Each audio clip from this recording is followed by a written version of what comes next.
제133화 응원하겠습니다. 좌빨들은 과연 악마라는 것이 또 한 번 확인되는 소식이에요. 당초 서해 공무원 피살 사건의 유족 측은 7월 4일까지 대통령 기록물 공개를 당론으로 채택하지 않거나 13일까지 국회 의결이 되지 않을 경우 문재인에 대한 직접적인 형사 고발을 확정할 예정이라면서 구조하지 않았으면 직무유기 방치하라고 지시했다면 직권남용이라며 이같이 주장했는데요. 지난 27일 유족 측은 민주당 당대표실에서 민주당 비대위원장인 우상호와의 면담을 가졌습니다. 그런데 그 자리에서 우상호가 유족 측에 언론 플레이하지 말라고 했다는 거예요. 아니 시발 이게 할 소립니까?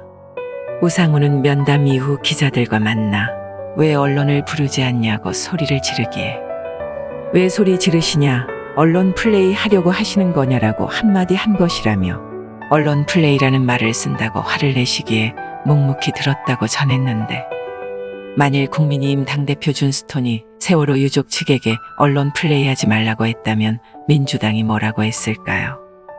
실력이나 능력도 없으면서 결국 감성팔이나 국민들 찢어발기는 정치질로 대한민국을 장악한 주제에 이제는 피해자의 눈물에 공감하는 제일 쉽고 잘할 수 있는 그 짓도 못해 먹겠나요? 현재까지의 상황만 보면 유족 측에서 요구하는 조건을 민주당이 받을 리는 없을 겁니다. 아마 유족 측도 할 수 있는 일을 다 하자는 취지에서 해당 발언을 했을 뿐 민주당에 거는 기대도 없을 거예요. 하지만 우리는 배고프면 아무거나 뜯어먹고 본능대로 짓거리는 짐승이나 사탄이 아닌 사람입니다. 가족을 잃은 슬픔도 모자라 국가가 개인의 명예를 아무렇게나 더럽히고 그 세월을 2년 동안 버텼는데 당시 집권당이었던 민주당 당대표 격인 새끼가 참 한심하기 짝이 없네요. 이런 우상호의 발언이나 해당 사건에 대한 최근 민주당의 태도로 봤을 때 이번 사태에 대해서는 강력한 법적 대응과 함께 국민의힘에서도 끝까지 관심을 갖고 도와주기를 바랍니다. 반성할 줄 모르면 억지로라도 대가리를 찍어 눌러야죠.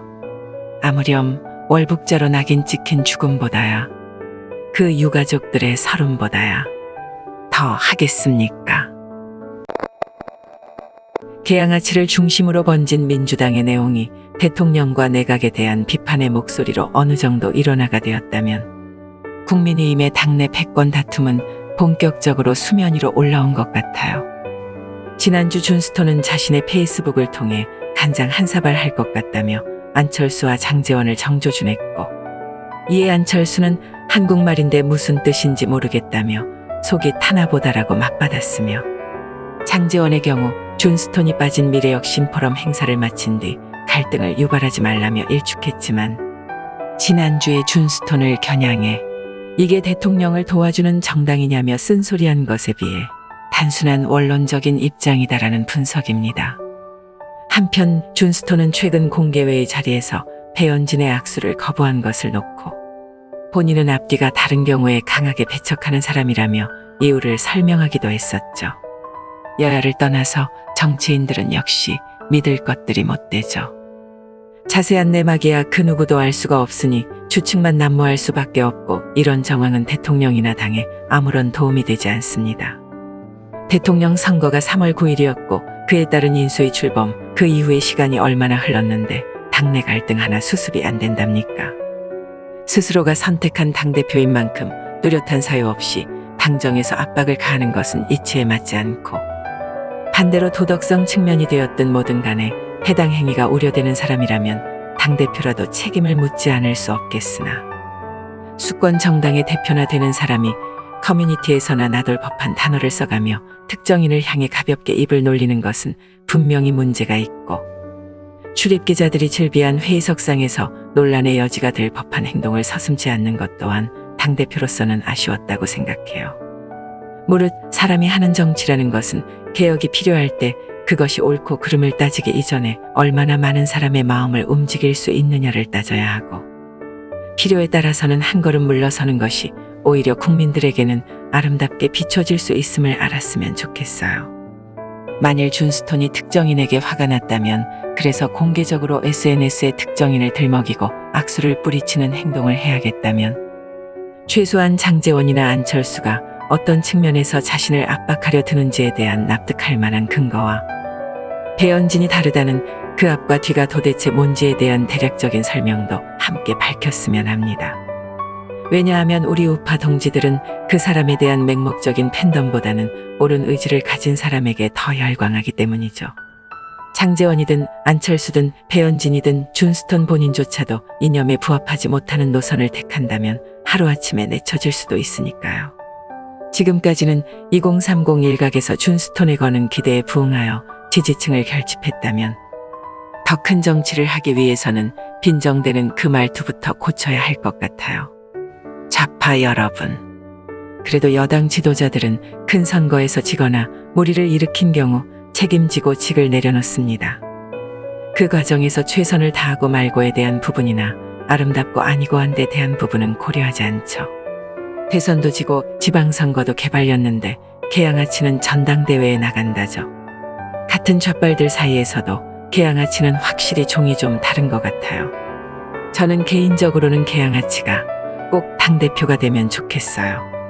그게 민주당이 망하는 지름길이니까요.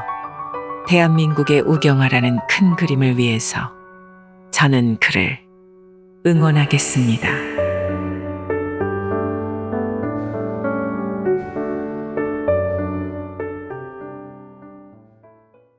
제134화 이제 그만 놓아줘요. 준스톤이 최근 윤리위 결정에 불만을 표시한 데 반해 찰스는 윤리위의 판단을 따르는 것이 순리라며 입장을 달리했습니다. 이번 성상납과 그와 관련한 증거 인멸 교사라는 의혹을 받고 있는 준스톤의 징계를 유보하고 심의를 미룬 윤리위의 일련의 과정에도 굉장히 독립적인 기구라며 윤리위의 판단을 존중하는 스탠스를 보였는데요. 준스톤과 찰스의 관계는 대통령 선거 기간 동안에도 주요 쟁점이 될 만큼 정계에서는 꽤 유명한 앙숙 관계로 알려져 있죠. 하지만 문제는 준스톤은 당대표직을 수행 중에 있고 찰스는 누가 뭐라 해도 단일화를 통해 윤통의 당선을 도왔다는 점이에요. 보수유권자층의 뜨거운 열망 속에 치러진 이번 대선에 중요한 승부처마다 단일화에 똥물을 끼얹지를 않나 상대 당 후보를 대놓고 조롱하지를 않나. 결국 찰스가 합당을 결심하면서 약속됐었던 최고위 추천 문제에도 잡음이 있었고 최근 장제원과 묶어 간장 한 사발이라고 적었던 페이스북 글은 솔직히 진짜 한숨만 나왔습니다. 이 와중에 윤통이 나토 정상회담 참석차 출국한 공항에도 집권 여당 당대표가 모습을 드러내지 않고 급기야 여권 핵심 관계자의 말이라며 준스톤의 면담을 거절한 윤통의 최근 통보가 보도되는 등 상황은 나빠져만 가는 모양이에요. 물론 대통령의 출국 때마다 매번 여당 지도부 모두가 나서서 배웅한 건 아닙니다. 하지만 당정 간의 소통에 문제가 있는 것이 아니냐는 의혹이 난무하는 이런 상황을 모를 리 없는 준스톤이 국회가 열리지 않고 있는 이런 상황에서 굳이 대통령을 배웅하지 않은 그 속내는 알만하다고 봐야겠죠. 준스톤이 재임 중 우파 당원들을 당으로 결집시키고 서울시장 선거에 이어 대통령 선거 때도 나름의 노력을 기울인 것만은 우리가 폄훼해서는 안 될 사실이겠지만 그런 공적을 모두 이해한다고 해도 조직 중심의 목소리가 아닌 개별 스피커로 입장을 내놓는 버릇이나 당대표라는 고위직에 위치하고 있음에도 특정인을 비아냥거린다거나 조롱하는 듯한 말투는 리스크임에는 분명합니다. 반면 찰스는 정통적 보수정당인 국민의힘에 입성한 지 반년도 못 채운 데다가 본인의 체급을 고려하면 앞으로 있을 전당대회에도 내심 기대가 있을 것이고 그래서 사람들도 만나고 그런 과정에서 장제원 같은 중진과의 교류가 필요하다고 느꼈을 텐데 이런 정황에 대한 이해 없이 자신이 말하는 혁신이 늘 옳다라고만 주장한다면 그 자체로 혁신은 물 건너간 거겠죠.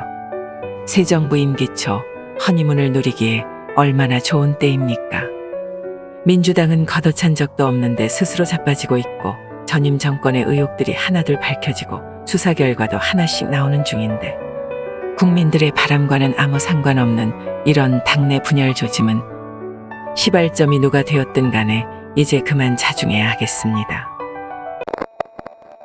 쩝쩝이와 개양아치는 닮은 듯 다른 느낌이지만 족같다는 것 말고도 소시오패스라는 공통점이 하나 더 있어요.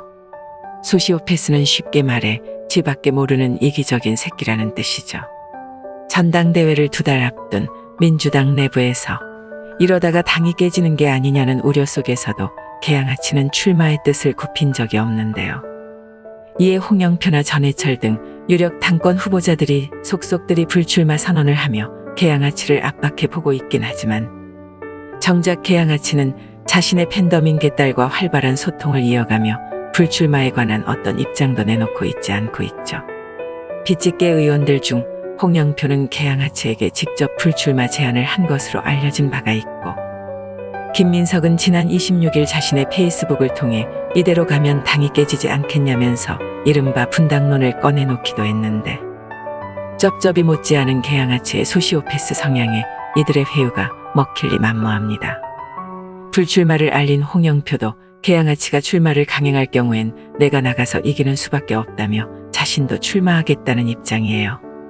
이렇게 되면 친접계는 이제 홍영표로 단일화를 마쳤다고 볼 수 있겠네요. 반면 친직계도 개양아치가 직접 당대표로 나서는 방안 외에 우원식을 내세우는 차선책을 강구하고 있다고 합니다. 이외에 젊은 피로 분류되는 박용진, 박주민, 김혜영 등도 눈치를 보는 중이며 개파색이었다고 평가되는 김부겸, 도쿄박도 거명된다고 해요. 여기에 아기보거 박지연이 이 피 튀기는 좌빨들 간 패권 싸움에 뛰어들 기세라고 하니 개인적으로 누가 이기든 누가 지든 현재 대한민국 대세에 큰 영향이 없을 거라고 보지만, 친직계가 당권을 잡기라도 한다면 김민석이 언급한 분당설이 마냥 소문으로만 끝나지도 않겠다는 생각이 듭니다. 요즘 준스톤을 둘러싼 여러 잡음 때문에 국민의힘도 참 시끄러운 상황인데, 늘 느끼는 거지만 정치인들은 정도의 차이가 있을 뿐이지 믿을 것들이 못 된다고 또 한 번 깨닫게 돼요.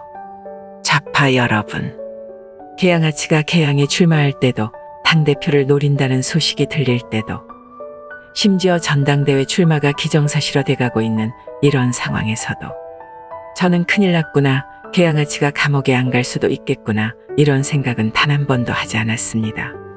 왜냐하면 작심하고 수사 들어가면 비단 개양아치 같은 비리덩어리가 아니더라도 정치인들은 실형 떨어지게 돼 있거든요. 사람이라는 것은 그 자체로 완전할 수가 없고, 특히나 정치인들은 항상 유혹에 노출되어 있잖아요. 그래서 사람이 하는 일에 투명한 행정 같은 건 이론적으로는 불가능에 가깝습니다. 당장 좋은 거 생기면 내 자식부터 챙기는 마음과 비슷한 거죠. 여러분들은 살면서 단 한 번의 편향성 없이 모든 사람에게 공정하게 대했었나요? 오늘 하루만도 그러지 않았을 겁니다. 그게 바로 개양아치가 아무리 개지랄을 떨어도 감옥에 갈 수밖에 없는 이유죠. 그런 소시오패스한테 너무 힘 빼지 말고 이제 그만 놓아줘요.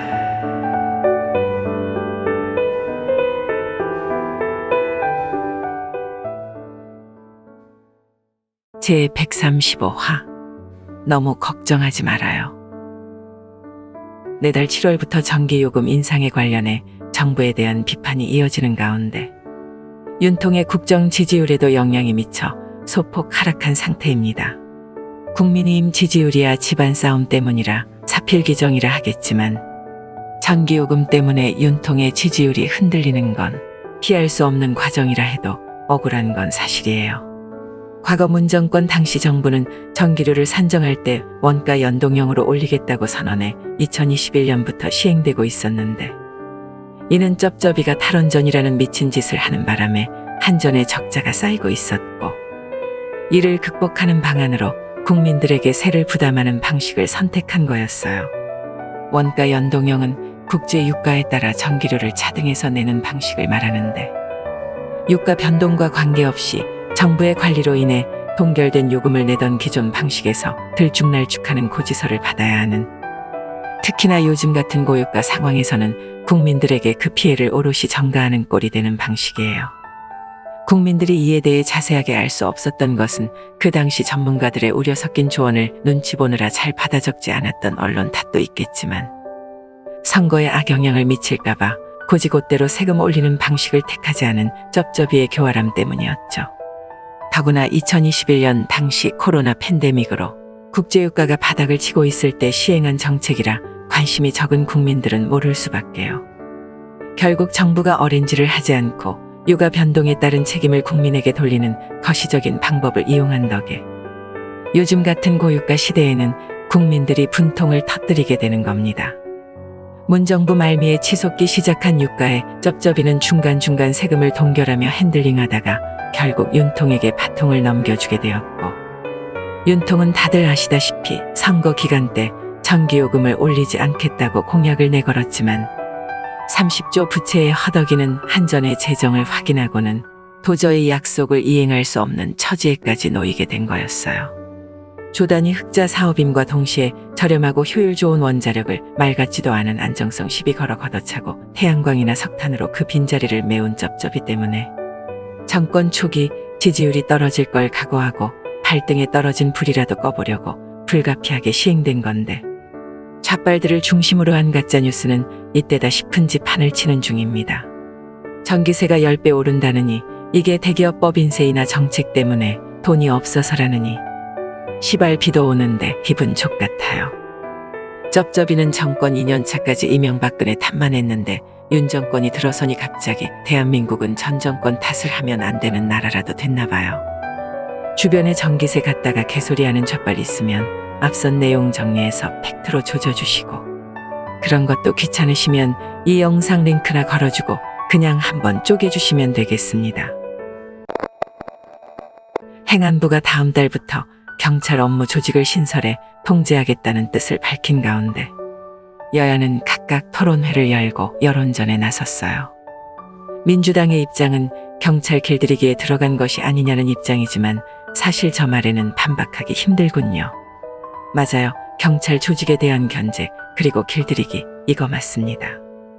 다만 이게 지금 필요하게 된 배경을 살펴봐야 하는데 그건 바로 검수완 박법으로 비대해진 경찰 권력 때문이에요. 또한 검찰이 법무부의 지침에 따라 운영되는 만큼 경찰은 자체적으로 인사권과 수사권까지 갖게 되었는데 이를 통제할 수 있는 기관이 있어야 한다는 점도 근거로 작동합니다. 견제와 균형의 순환 구조가 되어 있지 않으면 어느 조직이든 부패하기 마련이니까요.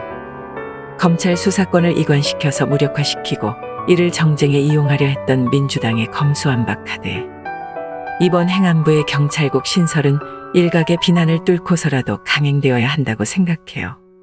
그 누구든 법의 잣대를 피할 수 없고 처벌의 당위성을 입증하려면 경찰과 같은 사실상의 독립기관에 전부 맡기는 것은 어떤 결과가 나와도 신뢰를 담보할 수 없습니다.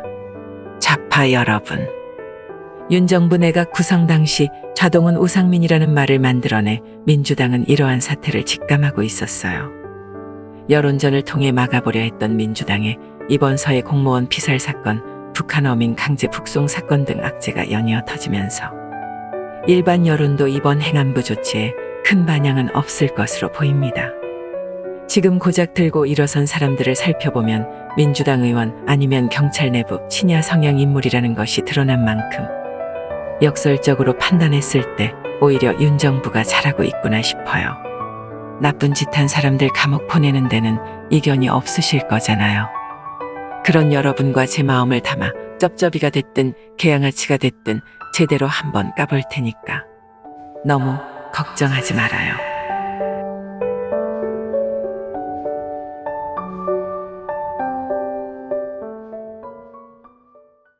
제 136화 부끄럽지도 않나요? 한국 대통령으로서는 처음으로 나토의 정상회의에 참석하기 위해 3박 5일간의 일정을 소화한 윤통이 오늘 오후 귀국했습니다. 윤통은 이번 외교를 통해 총 16건의 일정을 소화했으며 양자회담만 10건을 치렀는데 특히 안보에 중점을 두었다고 해요. 스페인에 머무는 동안 기시다 총리와 총 5차례나 만나 북한 비핵화에 대한 인식을 공유하는 등 일본과의 관계 개선에도 이제 물꼬를 텄다는 평가가 나오고 있고, 유럽 정상들 간 방산이나 원전 사업에 대한 수출 경쟁력을 확보하는 데도 공을 들였다고 합니다. 쩝쩝이로 인해 무너진 내정은 윤통에게는 악재가 되었지만 바이든의 방안과 더불어 이번 나토 정상회의 같은 외교성 이벤트는 대한민국에도 윤통에게도 호재는 분명해 보여요. 하지만 좌빨들은 윤통의 이번 다자 외교에 대해서도 꼬투리를 잡으며 좌빨다운 모습을 보여주었습니다. 민주당 정책위의장인 김성환은 원내회의에서 나토 직전에 열린 G7 회의에 초대받지 못한 정부를 비판하며 민주주의를 후퇴시키고 검찰 공화국을 만든 이유가 아니겠냐며 덧붙였는데, 이 무식한 새끼야, 설명 딱 한 번만 하려니까 제발 입 다물어. 올해 독일에서 열린 G7의 의제의 핵심은 기후변화에 대한 대응이야.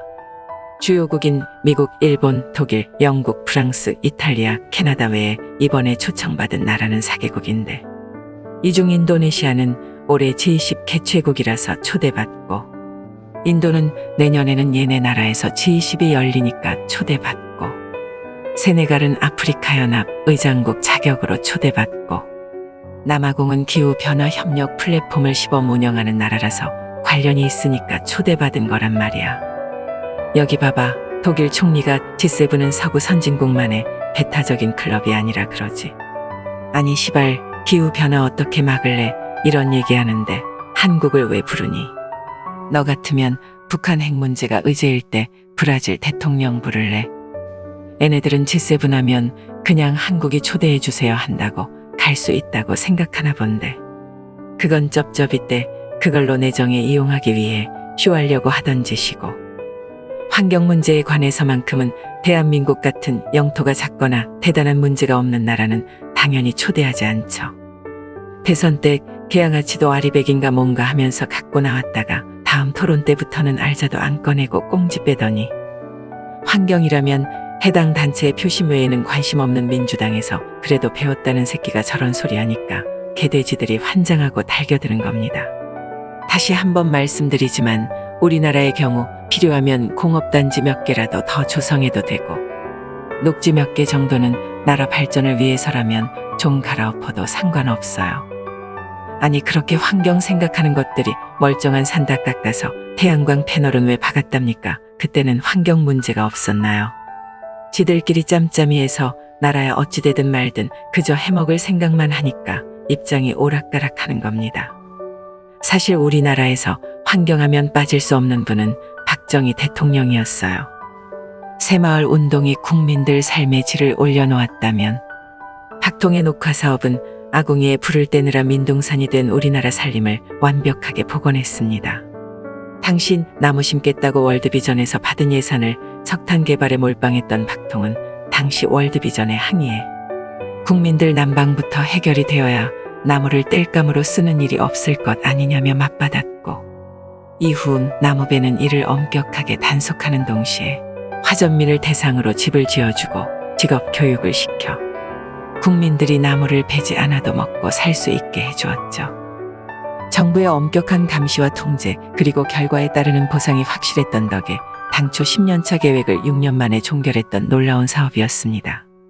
좌빨들이 환경에 관심이 많았다면 지금 대통령이 G7에 간에 만에 하는 것 같다가 뭐라 하는 게 아니라 박정희 대통령 관련한 서적 한 권이라도 더 읽는 게 정상이겠죠. 좌파 여러분, 여러분들이 분탕치는 통에 스타벅스는 빨대를 종이로 만들었죠. 이런 게 문제라는 거예요. 환경에 도움되지도 않겠지만 그렇게 돕고 싶으면 혼자 하시면 되지 왜 우리까지 종이빨대로 빨아야 합니까? 선한 영향력이니 하면서 자기가 뭐라도 된 것 마냥 우쭐대는 그런 짓이 누군가에게는 그저 불편한 일이 될 수도 있다는 걸 좀 알아주기 바랍니다. 사람들이 플라스틱을 사용하는 것보다 강제로 모래바람 수출하는 중국한테도 쓴소리 좀 하시고요. 자기 자신에게 부끄럽지도 않나요?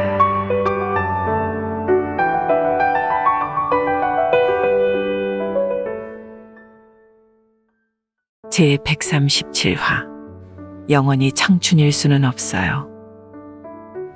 준스톤이 윤심 잡기에 나섰다죠. 출국되는 모습을 보이지 않던 그가 귀국되는 윤통을 영접하는 모습을 보며 뭔가 후달리고는 있구나 싶어요. 준스톤은 윤통이 나토 정상회의 참석차 출국 때 참석하지 않은 이유를 두고 대통령이 격식을 갖추는 걸 좋아하지 않고 허례허식을 멀리하는 분인 것 같으니 안 가는 게 맞다고 생각한다고 했지만, 당내 업무가 산적한 것도 아니고 국회가 열리지도 않은 상황에서 현안이라고 해봐야 본인인 당대표 징계권 외에는 대통령을 배웅 나가는 것보다 급한 일은 없어 보이는 시점에서 대통령이 싫어하실까봐 나가지 않았다는 건 납득이 좀 어려워요. 막상 마중 나간 권성동과 화기애애한 윤통과의 모습만 봐도 알 수 있고, 이번에 스스로 배웅 나가봐서 알 거 아니에요. 질색하는 분이 아니라는 걸. 언론 여기저기서 준스톤을 두고 위기의 남자라는 둥, 운명의 한 줄을 보낼 거라는 둥 하는 것도 괜한 말은 아닌 거죠.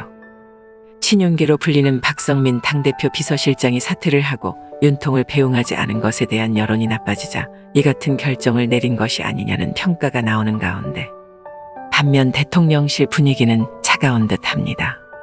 대통령실 관계자는 이 정도 상황까지 되기 전에 이 대표 본인이 일찌감치 거취를 정리했어야 했다면서 일단 윤리위 결정을 지켜볼 거라고 전했는데요. 준스톤은 1년에 이런 갈등설을 두고 오해거나 과장이라면서 자신을 향한 최근 공격은 대부분 숨어서 인터뷰하는 등 익명으로 입장을 낸다며 자신은 그런 것을 경멸한다고도 말했습니다. 맞아요. 정치인이라면 응당 입장을 내놓을 때 자신의 이름을 걸고 내야 책임 있는 정치인의 모습이겠죠. 하지만 비판 자체에 대한 입장도 함께 밝히면 좋겠어요. 배웅은 안 하고 마중은 나가는 건 한 가지 철학에 두 가지 해석을 붙이는 거잖아요. 대통령이 허례허식을 싫어하니 결을 맞추겠다면 둘 다 안 해야 하는 거고, 그러거나 말거나 당대표로서 해야 할 일은 해야 함이 옳다면 둘 다 해야 하는 거지. 상황에 따라 일은 저질러 놓고 이래서 이랬다 저래서 저랬다 갖다 붙이면 세상에 용서받지 못할 행동이 뭐가 있겠습니까? 애초에 배웅은 안 하고 마중은 나가기로 계획했다면 정무감각이 형편없는 것이고, 좆됐다 싶어서 마음을 바꾼 거라면 지금 본인에게 쏟아지는 비판도 달게 받는 게 맞겠죠. 성상납건에 대해서도 아직 수사 결과가 나오지 않은 시점에 어떠한 판단도 할 수 없는 것이 현실이지만, 했다고 주장하는 사람들의 주장은 구체적인 반면에 준스톤의 반박은 꼬투리 수준이라 싶습니다.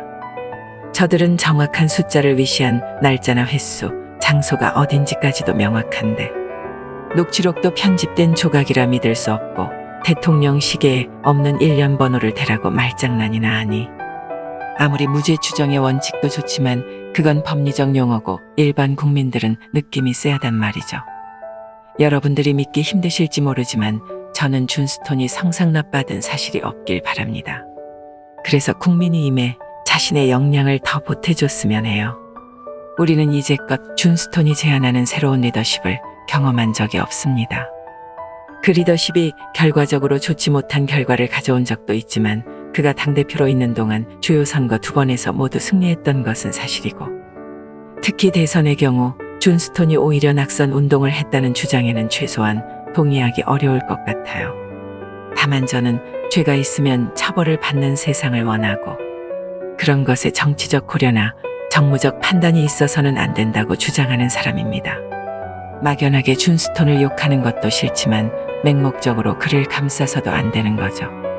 당대표가 리스크로 작용하면 준스톤이 아니라 그 누구라도 잘라내야 하고, 제가 지금 지지하는 윤통도 마찬가지.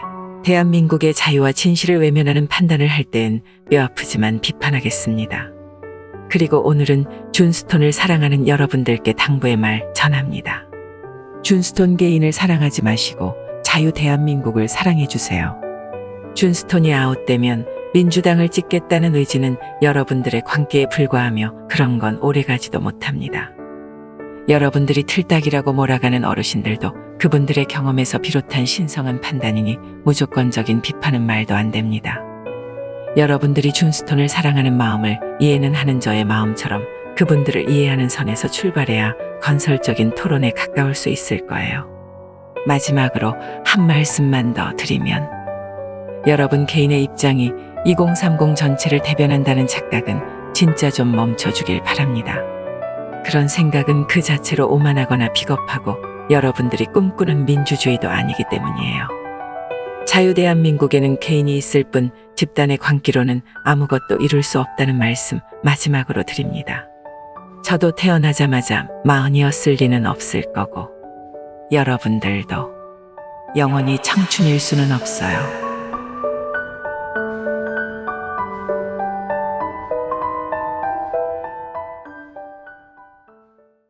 제138화 목구멍으로 넘어갑니까? 서해 공무원 피살 사건을 수사 중인 검찰이 당시 해경의 초동수사 자료 등에 대한 분석에 들어가면서 본격 수사에 돌입했다고 해요. 특히 검찰은 사건 당일 문재인 정부의 6시간의 포커스를 맞추고 추적 중이며 당시 정부의 지시사항과 사건 수습 과정을 살피기 위해서는 대통령 기록관 압수수색도 불가피하다는 입장입니다. 유족 측 변호사 김기훈 씨는 고발장에도 없는 문재인의 6시간에 대한 수사에 많이 놀랐다고 전했는데요. 이번 사건에 검찰이 얼마나 심혈을 기울이는지 알 수 있는 대목이에요. 한편 나라 전체를 떠들썩하게 했던 이번 사태에도 쩝쩝이는 한가롭게 SNS에 사진이나 올리며 여가를 즐기고 있는데 피해자의 형 이래진 씨는 라면이 목구멍으로 넘어가느냐며 유족을 조롱하는 행위라고 성토하기도 했어요. 그러면서 수사에 필요한 대통령 기록물에 대한 자료를 공개하지 않는다면 사저 앞에서 1인 시위라도 하겠다며 경고했습니다. 저런 걸 대통령이랍시고 뽑아놨으니 나라가 작살 안 나고 배겨요. 좌빨에게는 5.18이나 세월호 희생자는 슬픔의 대상이고 북한군에 의해 시신마저 불태워진 이대준 씨는 아무 느낌도 없는가 봅니다. 이렇듯 이해가 잘 가지 않는 그들의 선택적 슬픔은 희생자들의 비극마저도 정치에 이용하려는 이유 외엔 설명이 어렵죠. 속이 훤히 들여다 보이는 민주당 놈들보다 어쩌면 쟤네들이 저럴 수 있도록 계속 지지하는 좌빨들이 저는 더 밉더라고요. 본론으로 돌아와. 최근에 유족 측은 민주당이 월북을 인정하면 보상해주겠다고 회유했다고 주장했는데 그 발언자로 지목된 황희와 김철민은 유족 측 주장에 강하게 부인했다고 해요. 이에 인권위는 회유를 한 사실을 확인하고 이것이 고인과 유족의 인권을 침해했는지를 따져보기 위해 조사에 착수했다고 합니다. 아직 진위가 밝혀지지 않은 시점이지만 만약에 저게 사실이라면 저게 사람이 할 짓입니까? 국가가 손을 쓰지도 못한 채 가족을 잃은 것도 서러운데 보상해 줄 테니 그 누명을 그냥 덮어쓰라니. 사실로 밝혀진다는 전제하에 나중에 한번 꼭 물어봅시다. 그래서 목숨값으로 얼마를 주려고 했냐고. 개만도 못한 저런 것들도 혈세로 따박따박 세배 챙겨 받겠죠. 들여다보면 볼수록 기가 차고 어이가 없는 이번 서해 공무원 사건. 진실을 꼭 밝혀내 고인과 유족의 억울함을 조금이나마 달랠 수 있기를 바랍니다. 한동훈의 법무부가 사형제에 대한 위헌소원 공개 변론을 앞두고 사형은 야만적 복수가 아니다는 의견을 헌법재판소에 낸 것으로 파악됐어요. 이번에 헌재에서 사형제에 대한 위헌성 여부를 따지게 된 배경에는 현재 무기징역을 선고받고 복역 중인 A씨가 헌재에 헌법소원 심판을 청구했기 때문인데요. A씨는 존속 살해 혐의로 2018년 무기징역을 선고받은 뒤 1심 재판 과정에서 검찰의 사형 구형을 받았다고 합니다. 법무부는 이번 변론 요지서에서 미국이나 일본 등 선진국도 사형제를 유지하고 있는 바 이는 사형제 존치 자체로 그 나라를 후진적이거나 야만적으로 볼 수 없으며 현재도 84개국이 사형제를 존치하고 있다며 사형제 존치를 주장했다고 해요. 또한 사형제가 사라진 유럽의 경우 사형제 폐지를 가입 조건으로 내건 유럽연합 EU의 영향이 크다고 분석하는 등 유럽 국가들이 사형에 대한 국민 인식 변화에 따른 것이 아니라 EU 가입에 따른 경제 발전 등의 국익을 고려한 결정이라며 덧붙였는데요. 사형제도에 대한 국내 여론은 정도의 차이는 있었지만 존치해야 한다는 주장이 우세해왔습니다. 사형제에 대한 의견은 동지 여러분 내에서도 의견이 많이 엇갈릴 것 같은데요. 개인적으로는 흉악범죄에 대한 예방 차원에서라도 사형제도는 존치해야 하지 않나 싶어요. 2021년에 벌어진 20개월 영아 강간살해범에 대해서 준표 오빠도 사형제 부활을 언급하며 피의자를 규탄하기도 했었는데 역시 홍카콜라는 마셔도 시원하죠. 그 외에도 강호순, 유영철, 고유정, 최근의 이은혜처럼 사람이기를 포기한 범죄에 대해서는 피해 유가족들의 울분에 대한 측면도 있고 사회적 질서를 바로잡는 데에도 도움이 될 거라고 생각합니다. 그리고 무작위로 사람 죽인 주제에 사형제가 맞네 안 맞네 할 자격이나 되나요? 그래서 제가 인권 타령하는 사람은 거르고 본답니다. 사람다운 짓을 해야 인권도 있는 거지 그런 놈들이 다시 사회로 기어나오는 것도 말이 안 되는 거잖아요. 좌파 여러분. 양산문 씨가 정치하기 전에는 인권 변호사였다죠. 저는 이혼 전문 변호사, 조세 전문 변호사, 국선 변호사까지는 들어봤어도 인권 변호사는 저 사람 때문에 처음 알게 되었어요. 정확히 어떤 일을 하는지는 모르겠지만 인권에 대해서는 누구보다 식견이 깊을 것 같은데 자국민이 적군의 총탄에 맞아 죽고 시신이 불태워지는 상황에서 월북이라고 판단하고 수사를 지시하는 게 그게 인권을 위한 일이 될 수 있다는 것도 처음 알게 되었습니다. 그런데 인권에 대해서는 누구보다 전문가였던 대통령 때문에 2년간 울분을 삼켜야 했던 유족들의 인권은 어떻게 되는 건지요.